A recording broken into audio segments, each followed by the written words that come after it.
Hello everyone. Welcome to join our Beijing Opera series on this Friday evening. And before we started, I wanted to spend some moment and introduce myself and my organization to you. My name is Yu Zhong, and I'm a second year PhD student in EDL, and I'm also the president of the Comparative Education Club. So joining me today, we also have our Vice President Li Jing and our Treasurer He Yanning. So we're very excited to bring this activities to all of you. And our something about our organization. Our organization has been committed to increase culture awareness and provide opportunities for our members to further their educational knowledge through various activities. So we have members from diverse culture and academic backgrounds, and every year our organization hosts various events and activities. Um,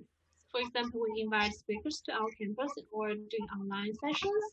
We also bring our students to attend national and state level conferences, and a large amount of the costs were covered by our organization fund, which is great. And also, we bring our students to city trips. Like for example, last year we bring our students to St. Louis, and in previous years we bring our students to DC, to Cincinnati, and to Chicago. So if you guys are interested in joining our organization, or if you have any questions, please feel free to email me or apply through the Canvas page, through the hub page. So about tonight's activity, some of you might know we had our first Beijing Opera session last semester, and we invited Mr. Xie Zhengang to introduce us about the history of Beijing Opera and two of the four famous opera artists, Mei Lanfang and Chen Yanqiu. So if you want to review it, the link is on the flyer in our organization's hub page. This semester, we continue to invite Mr. Xie Zhengang to bring us more about Beijing opera and opera instruments. And for those of you who do not know Mr. Xie Zhengang, he is one of the most famous specialists in Beijing opera in China. He has been deeply committed to culture and music art activities and education. As China's top Jinghu player and an established erhu player, he has been the featured principal master accompanist of the Chen style in many top Beijing opera houses, including the Chinese National Theatre. In this session, he will introduce you to the other two famous artists in the history of Beijing opera, Shang Xiaoyun and Xun Huisheng. Just sort of this session will be recorded, and we will put the recording on our hub page in case you want to review it. And then, because Mr. Xie does not speak English, we prepared dual language slides, and our Vice President Jing Li will translate Mr. Xie's speech during his presentation. So just trust me, none of these barriers will affect your appreciation of the beauty of the Beijing opera. So now let's welcome Mr. Xie to introduce himself and start the presentation. 大家好，今天我主要是给大家来讲这个京剧的这个四大名旦之上小云上派。上小云呢，是我们中国的京剧代表人物之一啊，他跟这个梅兰芳、程砚秋和荀慧生呢，是并称四大名旦。那么我们上次讲的时候是讲了梅兰芳、程砚秋，这次呢主要是讲上小云和荀慧生。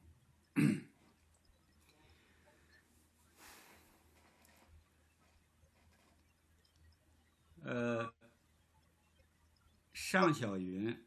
这个主要他这个出生在1900年啊，尚派艺术创始人。尚先生11岁登台演出，他以旦角出名，而尤以青衣戏最为观众认可啊，被公认为是正宗青衣。那么尚小云处的年代呢，是在中国的京剧鼎盛时期啊，也就是清朝末和民国初，这个当时那时候是京剧的鼎盛时期，他处在那个时代，所以说呢，京剧的黄金时代，他是一个历史的见证人，也是个参与者，啊。尚小云呢，出科以后呢，他这个主要是继承了这个早年的那些老成，就是典型的那些，就是当初的那些艺术大师们的那些唱法啊，继承了他们，然后呢，又自己根据自己的独特的这个条件啊，还有自己的自身的这个修养啊，形成了他自己的一派，就是成为尚派。那么尚小云，他的这个早期呢，他一开始进科，他学的呢是武生啊，后来呢就是这个什么老生什么这个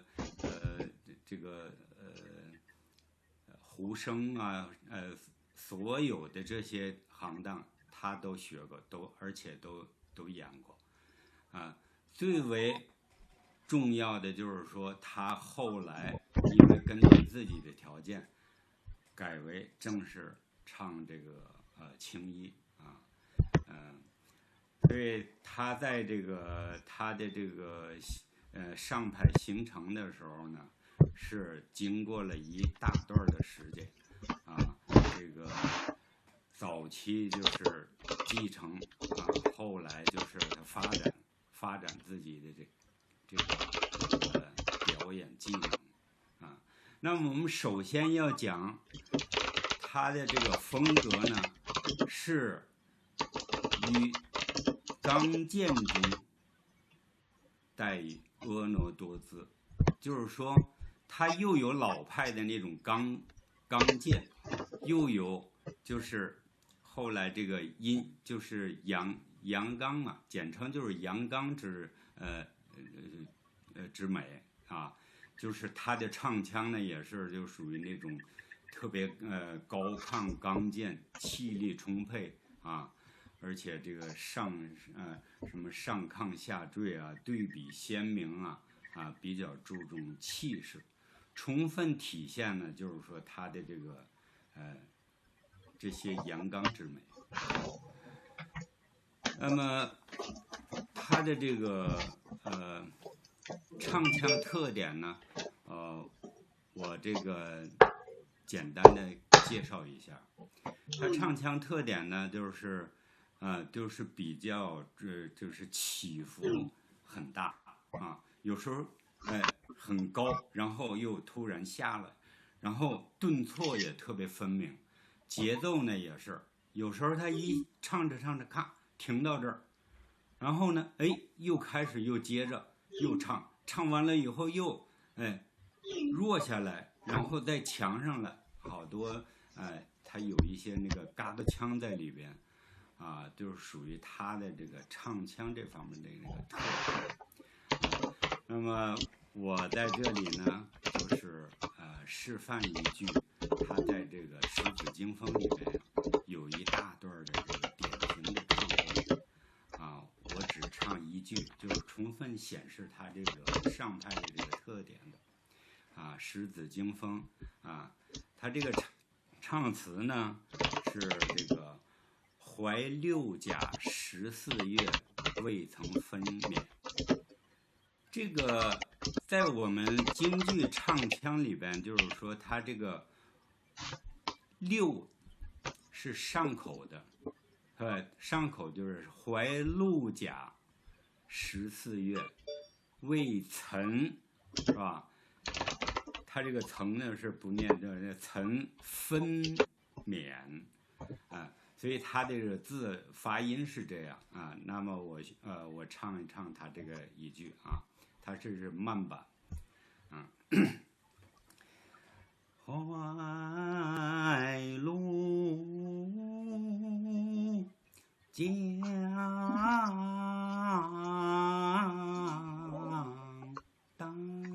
14月，那个隆个里个咚，那个咚个啷，未曾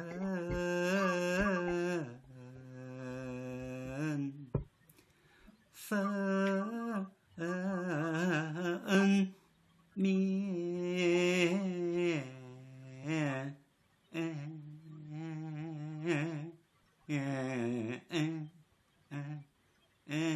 儿啦个一儿哒啦个啦个啦个哒的啦个啦你当滴啦当哒的啦个噔哒啦就是它这个腔呢，就是说比较弯的比较多啊。这个再加上这个胡琴的当中的一些垫头，跟它这个腔揉在一起，啊，也是成为它一个特点，啊，所以它的唱腔是这样，它吐字呢也是清楚起伏跌宕啊。那么咱们下面再说说它的这个表演，它表演呢主要体现在这个艺术舞蹈。啊，你比方说像我们水袖啊、绸子啊、舞剑呐，还有一些这个跑圆场一些这个靠啊、扎上靠旗，这些这些都是这个属于舞蹈这方面的，也可以说为有些东西它是是这个你像舞剑嘛，它是也属于这武功这范畴之内的啊。所以他在舞蹈方面呢，也是独有建树，就是他自己的这个他这个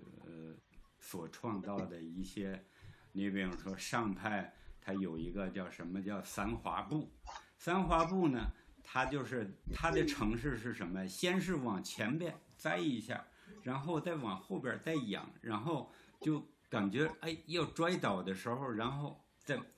脚上往上一滑，几乎要坐到地上以后，终于失去平衡，然后两腿往前一伸，舞台前脚另一脚，三步紧紧相连啊！所以这是他一个舞蹈的一个动作，典型的大家都称为就是上式三华步啊。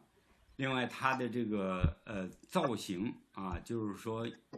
它这个《狮子惊风》里边呢，就是非常典型的有那么一段就是说站在那儿以后亮到那一会儿，就是老半天不动，而且就是跟一个雕塑一样能特别有定力啊。这是他上台表演的这个基本的这些绝活都体现在他身上。所以说呢，他的传人这还是很少的，一般的说他的戏是很难演的那么我们今天呢介绍一下他的两段，一段是招金出塞。招金出塞是他的一个非常典型的经典的一个这个一出戏他的表演呢，就是当时有一句这个来形容他的表演啊，就是说他这个出赛呢，他的表演就是感觉这个人马上的这招军呢，既要有人又要有马，马是猎马，人是家人。那形容就是说，他一个人呢，他能就是神形兼顾啊，因为京剧的这个表演呢，程式化很厉害很多，因为他没有道具，是吧？你比如他是只要是一上马，马鞭往上一挥，这腿一片就是上马了，然后就在马上做一些动作啊，这一些武打呀一些。那这个尚先生这个呢，他本来这个咱们大家都知道，王昭君也是绝世之姿啊，古代4大美人之一啊，就是说他是绝对是一个佳人。他骑在马上，就是说又不失他的那个美感，而且那个马还是非常就是形容的非常刚烈那种，非常这个英俊那种。所以说呢，他这个昭君出塞呢，知丁现在也是一出经典的剧目那么我们下边观看一段他的学生，反正差不多徒孙这辈的吧，来演的这一出这一段，我们大家欣赏一下。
OK， 这个他这个只是一个小片段了，只是这一段，就是这个在京剧这个行当来讲，也算这是一套马趟子啊，就是骑在马上的一些舞蹈、一些动作啊。那么尚先生还有一出戏，就是非常经典的，也是属于他的技巧，就是比较全面的一出戏啊。这个它叫《狮子惊风》啊。这出戏呢，就是表现的，就是说咱们剧情，就是说大家看这个有说明。那么我主要是讲究它这个里边都用了什么动作啊。这出戏呢，尚小云先生经过数年磨砺，将风部水袖弓呆滞的那种眼神混为一体，整个就是说他这些舞蹈动作，再加上他的表演，对人物的心理变化刻画是细致入微啊，所以这个演的那个风态毕露啊，就是非常非常到位啊。那么我们下面再把这段视频欣赏一下，这是不同的风格的。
好，这个刚才看到的这个尚小云先生这个经典剧目《狮子精风译者》啊，那么这个当然这个他这个学生，他就是要离这个上大师表演程度那是没法比的。签啥签？只是这个形状啊，这个基本上都是能表现出来，供大家欣赏。下面我们这个讲荀慧生荀派。荀慧生先生就是也是1900年这出生于河北啊。他这个07年呢就随父母到天津谋生，就进入了这个梆子戏班学习啊。过去呢就是因为家里边这个困难嘛，有时候也是就把孩子送到戏班里面就是学戏。一般过去讲就是到戏班里以后呢，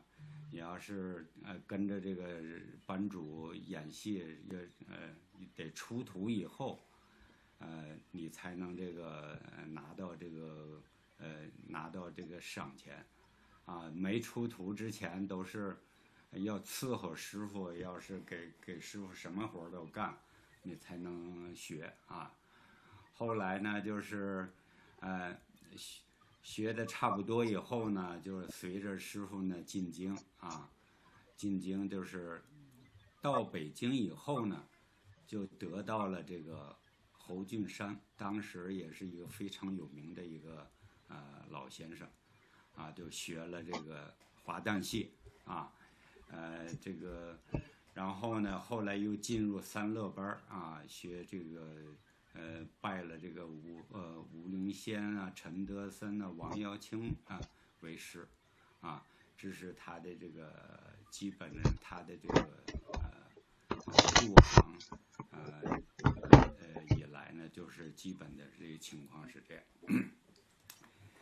那么荀慧生呢，他这个从小学习呢是很苦的，而且他很有毅力啊。这个练功非常刻苦啊。这个过去讲这个冬练39，夏练3伏，那时候都是这个而且那练功的方法都是非常用现在讲话都挺残酷的那种啊。所以只有能吃过那种苦的，他才能练就一身好本领。那么荀慧生先生呢，他的这个基本上他是以演花旦。花旦呢咱们在这儿介绍一下，就是属于，它也算青衣的这个一种，但是呢，华诞呢就是偏重于，就是小姑娘，就是15、16岁啊，16、17岁这种小姑娘，啊，这个叫华诞，还有时候也叫小旦啊，就是他主要演这种角色为主。那么下面呢，我讲一讲主舞中讲一讲荀派的这个唱腔演唱的这个特点。他自从就是这个拜了师，后来学这个青衣以后，去学华诞以后呢，他的念白就是有好多地方它都不同于传统的，他是念这个京白有好多那就是类似现在的这个北京话他的唱腔呢，这是特别优美婉转妩媚特别娇美那种感觉，而且他的这个做戏就比较夸张，因为本身这个他就是男旦嘛他是男生要演女生要演的惟妙惟肖，而且要过一些，就是比较夸张一些，才能让人感觉这是个小女孩小姑娘这个非常漂亮动作也优美，唱的也好才能显示出这个。所以据老人讲，你像我们上一辈都曾经看过这个荀慧生的这个演出，据说呢出来以后真是漂亮就是感觉就是那种特别标准的那美少女那种感觉，特别活泼，而且清纯可爱那种。她主要是以演这些角色为著称然后你像这个《红楼梦》里边有个叫红楼二优，她演尤三姐，就比较泼辣的那种少女非常雕刻尖刻的那种什么凯玉川什么桂中原这些呢都属于这种华诞戏什么这个最著名的一出戏就是红娘。那么红娘呢，至今现在也是荀派的最经典的一个剧目他这个唱腔特点是什么？就是说他唱腔特点就是说那个滑音装饰音很多，而且用我们现在的词儿来描绘，就是说有点那个嗲了嗲气，而且那个娇滴滴的那种感觉又好听又动情又优美，是吧？但是呢这个荀先生演出来，他不会让你感觉这有一点点那种不舒服的感觉，就感觉就是美的，就是那种美的享受那种感觉那么我来把他唱腔那个特点呢稍稍描绘一下你比方说他这个红娘有一段就是说他前边呢，因为他是这个他是丫鬟嘛，这个红娘本身它是这个《西厢记》里边的一段故事改编的那个崔莺莺呢是小姐，她是崔莺莺的这个丫鬟，她是为了成就这个张生是一个书生，成就他们两个人的这个姻缘，就是跑前跑后的做了好多工作，最后终于就是背着老夫人，背着这个那个旧的封建那种社会的那种约束终于把两个人攒到一起团合到一起。那他有一段唱，就是说既是小丫鬟，又是就那种非常成熟的一个女生吧，咱们现代话讲，就唱那一段说，他终于把他们2个人就是撮合一起了，他们也心满意足了，也成心愿了。他有一段一唱我来示范一下。他是这样，小姐呀，小姐你多风采呀，君瑞呀，君瑞你大呀才那个风流不用钱，金满愿意花一人，个那个玉人来呀。所以他那个唱的就是非常优美，非常动听，而且就是还带有一点点娇的那种感觉。那么下面我们来欣赏一下荀先生这段唱腔。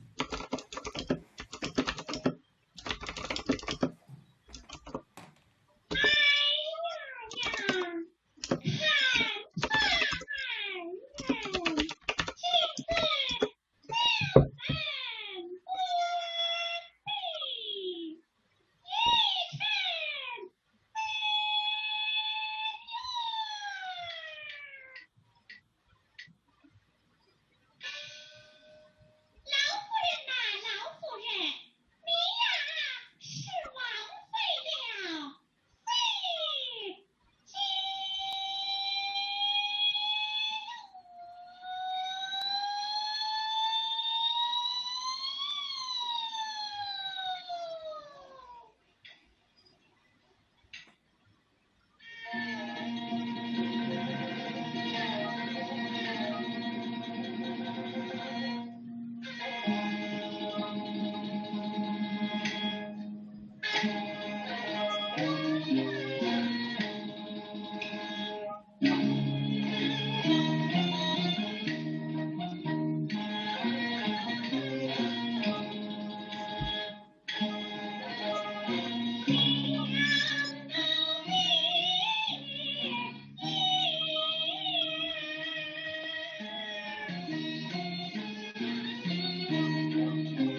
OK， 这个咱们刚才也听了这个红娘他这段经典唱段，当然就是说我们只是大概意思能看一看，就是说真正荀派他那个唱腔那种，他好多地方呢，他还没有完全就是表达出来，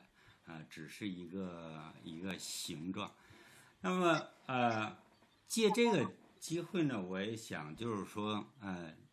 介绍两下，就是他这个演员跟胡琴这配合。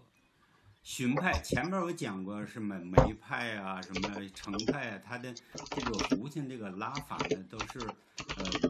都是各异的。但是这个荀派呢，它更特殊，他也要把他那个唱腔那个特点，他要给他做出来。那么我示范一段，就是他这个特点的这个部分啊。他这个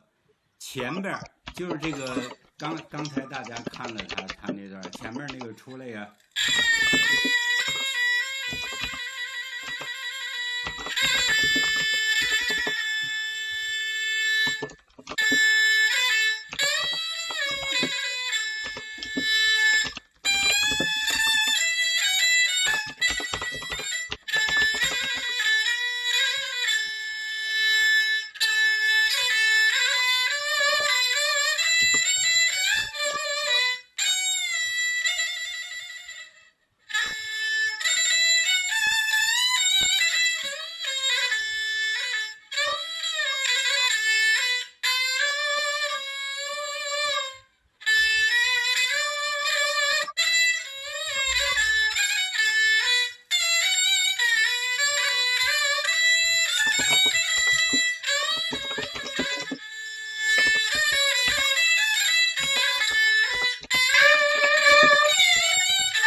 所以他呢，就是说胡琴拉呢，就也跟唱一样，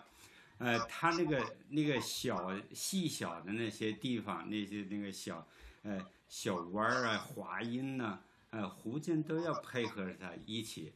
来完成这些东西。那么今天呢，我给大家就是简单的介绍了一下这个尚小云先生。还有荀慧生先生，他们都是这个四大名旦非常京剧黄金时代鼎盛时期的杰出的艺术家，艺术大师，有讲的不到的地方，仅供大家参考。下面呢，我觉得大家看还有什么问题，有什么需要我解答的一些，大家可以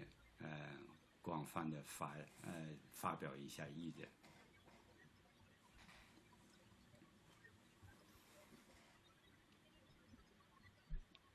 Thank you, Mr. Shea. I feel like it's amazing to see how a male can perform as a female role this vividly. So if you guys have any questions, please feel free to unmute and ask Mr. Shea, or if you can just type your questions on the comment on the chat area, and I will let Mr. Shea know. 谢老师，我先提个问题吧。您说。谢老师，您讲过，在京剧里为什么男的要扮女的？但是呢，我想不是所有的人都听到过，所以您能不能把这个再给解释一下？过去主要是因为封建社会嘛，那时候都是那女的是不能唱戏的，而且呢，这个京剧呢，它的起源于就是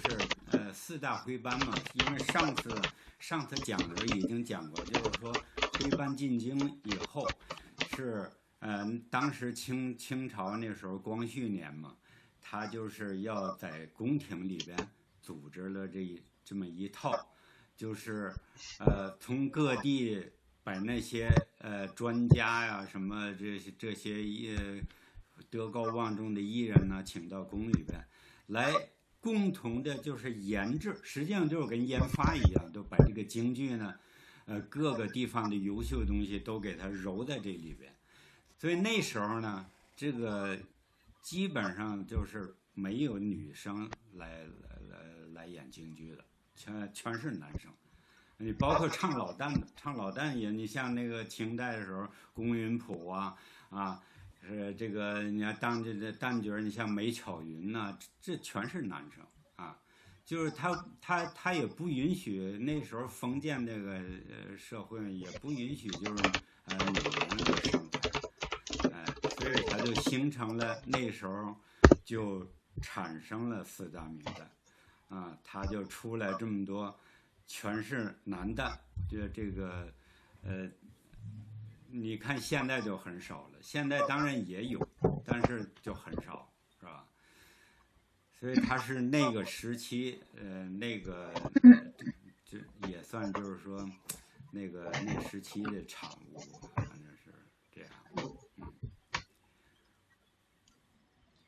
老师呢，我也有一个问题。就是您之前上次介绍过，梅兰芳和这个陈砚秋在他们的戏曲当中用了一些曲牌，那么在就是您还用那个乐器示范过。那么对于这2位来说，在这个曲牌的选择上会有什么不一样吗？都一样的。这个曲牌的运用，你看这个刚才我们看视频也有，那里边有弧线啊，那星弦啊，它都是配合这些东西都是老套的啊，只有个别的就是什么，你像这个梅兰芳的《霸王别姬》，它里边用的这个夜深沉这个呢，在所有的戏里边，你像击鼓骂曹啊，什么老生戏。还有什么擂鼓这什么战金山呐，什么霸王别姬啊，都用这个曲牌。但是唯独这个梅先生这个跟别人不一样，为什么呢？是因为他的表演把原来那个曲牌的那程式破坏掉了，就是加了他自己的东西了。所以说呢，现在我们所拉的夜深沉，基本上那个都是通过梅先生那个夜深沉演变出来的，就是说也可以说是在当时，梅先生是属于改革家，是一个这个主张要革新的要变新的那种所以这个你看，实践也证明了，他现在这个叶圣琛都已经跟大乐队都开始合奏这个曲目了，所以那时候说明他的这个成就还是在于此啊。另外你说曲牌，你像这个他所有曲牌，你像哭黄天啊，一般都是表现在灵堂啊，这拜祭的时候啊，都哭黄天。那万年欢呢，一般都在喜庆的这个日子里边，或者是什么这个酒宴呐什么还有这什么这个新婚洞房啊，这些地方他肯定是要用这些曲牌。小开门这个什么柳青娘这个曲牌它是根据它的情节运用的，但是是公用的，不是说他用了是别人不能用啊，就是那个是公用的啊。所有的这戏里边，只要符合这个场景、符合这个背景，它都可以用啊。那没有什么派别的这个区别。谢老师，我再提一个问题，那个就是您现在把4大名旦都讲完了，您一个一个介绍的时候呢，每个的代表的那些个，这个表演啊和那个这个胡琴的伴奏啊，您都一个一个解释过了，但是您能不能把这几个放在一起比较一下，然后这样我们能更好的体会一下这个它的特点在什么地方？好啊。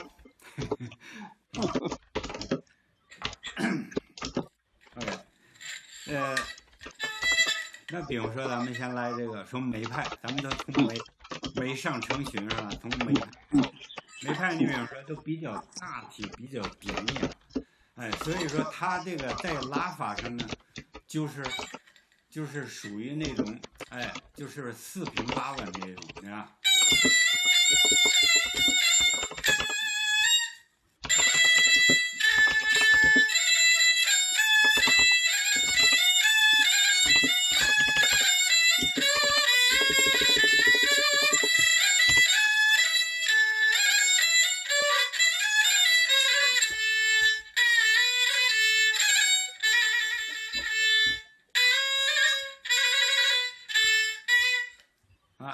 这梅派就是很让你感觉就非常自如，非常大方，非常典雅啊。那程派呢，那就不对了，同样也是啊，就这种4平调啊，它是。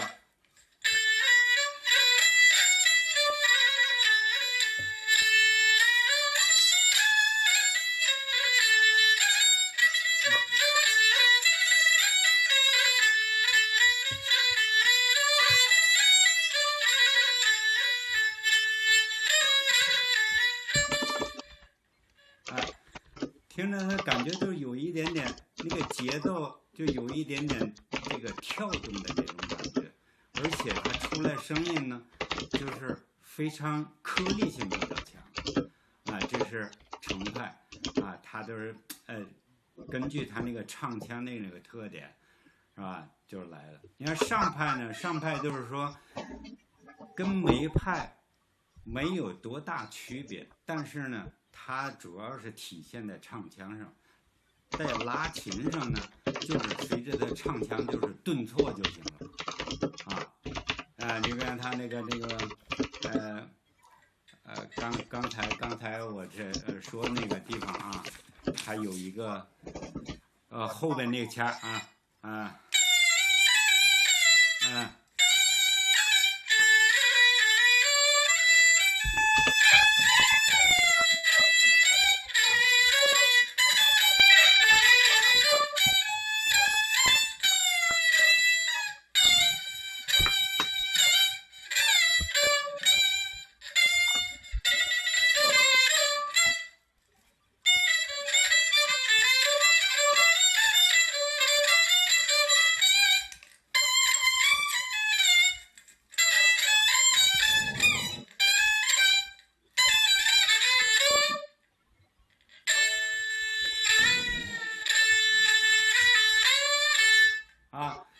这就是这个他的这个上派的特点。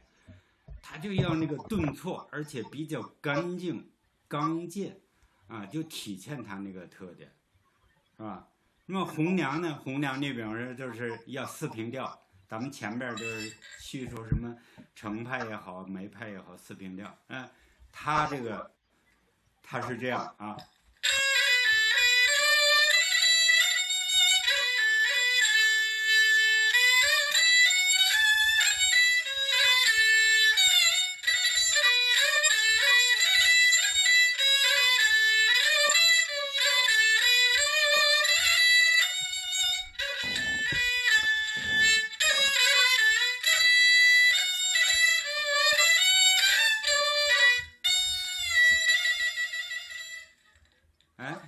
荀派呢就是这特点，刚才咱们也看了他的演唱风格，啊，就是非常，音乐性比较强，啊，就比较优美，比较缠绵，所以这就是四大名旦它基本上比较明显的区分，啊，就是从胡先生体现，啊，就是这样，啊。谢谢，这个表演的非常好。老师，我还有一个问题想请教您。你说，就是这个京剧分生旦净丑，但为什么只有旦这个角色有四大名旦这个说法，没有什么四大名生、四大名净？有啊。四大须生有啊，马连良是这个谭富英，这个席孝伯、杨宝森，这是四大须生啊。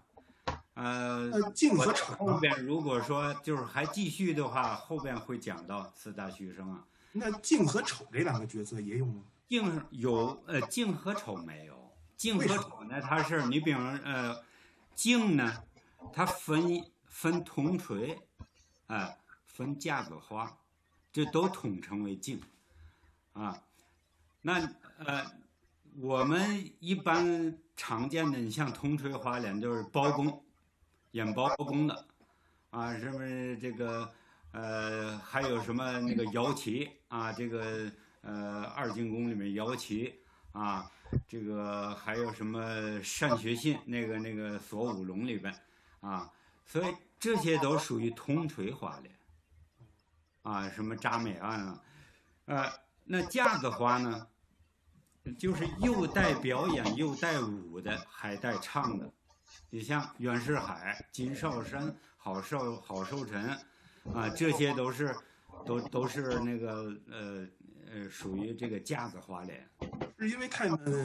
杂了，所以分不出来这么四大名姓还是？对，其实呢，你看啊，你慢慢你看，按着排着生旦净丑，那就是说呢，老生跟旦角儿是第一位，也可以说老生是第一位，旦角是第二位。过去最早的时候，老生戏是最多的，后来呢，就有了旦角以后呢，就是无旦不成戏，因为好多这个传统戏呢，它都是演才子佳人的，是吧？就是所以说呢，有了老生呢，再加上旦角，它就剧情慢慢就丰富了。你像武家坡呀、四郎探母啊，这好多戏都可以演了。然后呢，这里边戏呢还有花脸角色，也有小花脸，是吧？还有这个二旦什么三旦呢，这个什么二路老生啊、三路老生，那都比较分明的，都是比较讲究的。所以说这个京剧呢，要是说这个它的这个该讲的东西太多了，可深可浅，是吧？你说笼统的讲，说的生旦净丑啊，或是末丑，生旦净末丑啊，这些东西只是一个泛的这个一项。你旦角还有那什么呢？还有老旦呢，是吧？这四位里头没有一位是唱过老旦吧？没有。他这个老旦你知道，老旦实际上是用大嗓唱，你就是男生唱老旦也是用大嗓唱。你看像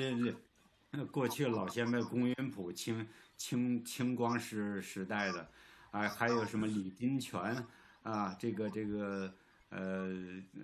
那都是男生的啊，他唱的都是用大嗓唱。而且主要是跟老生他有一些区别，就是他有一种那种哈的那个腔，都形容这个老太太那种拉的那种感觉，跟老生人他的发声这个位置不太一样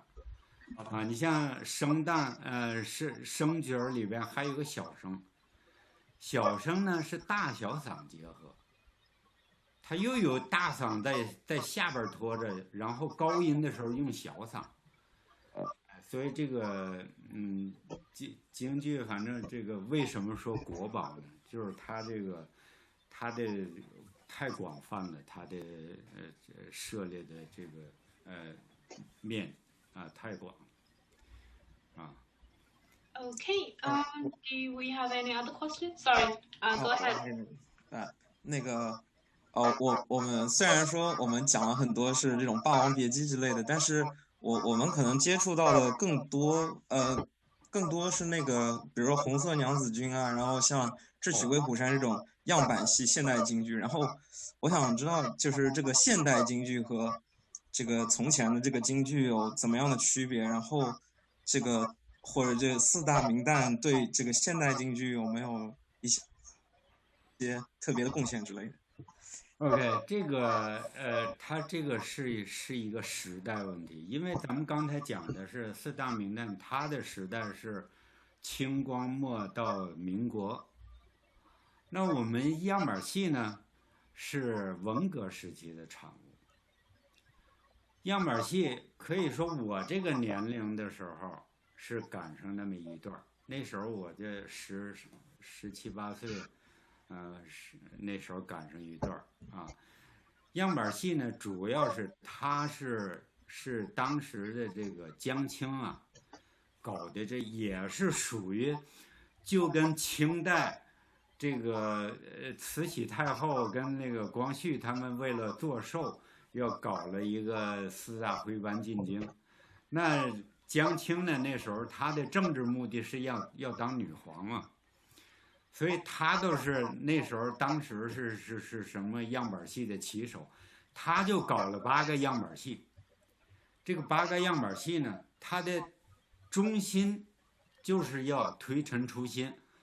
要在旧的京剧那个唱腔的基础上，演变成一个新的京剧的这个歌唱方式，而且它是加着管弦乐队的。那时候我们都赶上一个段，那个乐队整个是一个交响乐队，100来号人呢，就是就跟演歌剧一样，就跟外国演歌剧那个乐队都在乐池里边，那时候我们赶上过一段，那样板戏呢也属于京剧，但是它属于现代戏，也可以说这个。也算是就是文革时期的一个精华，咱们从艺术角度来讲，从政治上咱们给它放一边，从艺术角度来讲，它个8个样板戏，真是就京剧的一个改革的一个里程碑，确实是好。从音乐角度，从这个唱腔。还有这个布景表演各个方面，它是有一种现代的有一种时代感，所以说这个样板戏呢，我个人认为，它也是标志着一个京剧的一个里程碑，是那个时代的产物